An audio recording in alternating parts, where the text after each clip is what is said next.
देखा जाए, यहाँ से अगर देखा जाए, ए हम यहाँ दिए हैं ना, हमको ए बोल रहा था, अगर यहाँ से देखा जाए तो ये होता है लंब और ये होता है आधार। ठीक है, ये होता है लंब, ये होता है आधार, क्योंकि कर्ण जो होता है फिक्स होता है।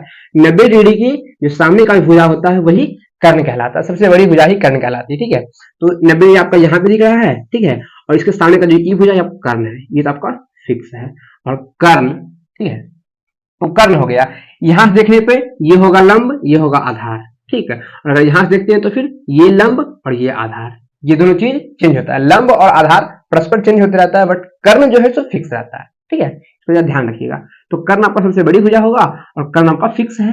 लंब ये होगा, आधार ये होगा। अभी हमारे लिए क्या कर रहा है, cos a बराबर 3/4। तो cos एक हम क्या कहते हैं, आधार बटे कर्ण। आधार ये जो लंब है ना, आधार ये वाला होगा आपका, आधार 3 दिए हुए हैं, और क्या चीज, आधार बटे कर्ण, कर्ण आपका 4 दिए हुए हैं।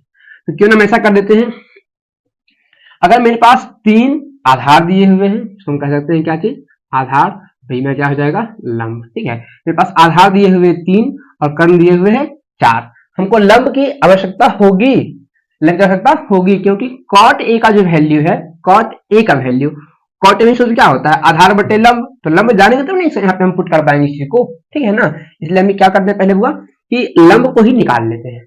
और लंब निकालने के लिए हम एक सूत्र जानते हैं, फॉर्मूला जानते हैं, कौन सा, पाइथागोरस प्रमेय वाला। ठीक है, वो कौन सा होता था, देखिए फॉर्मूला पे ये वाला है, कर्ण स्क्वायर बराबर लंब स्क्वायर और प्लस आधार स्क्वायर।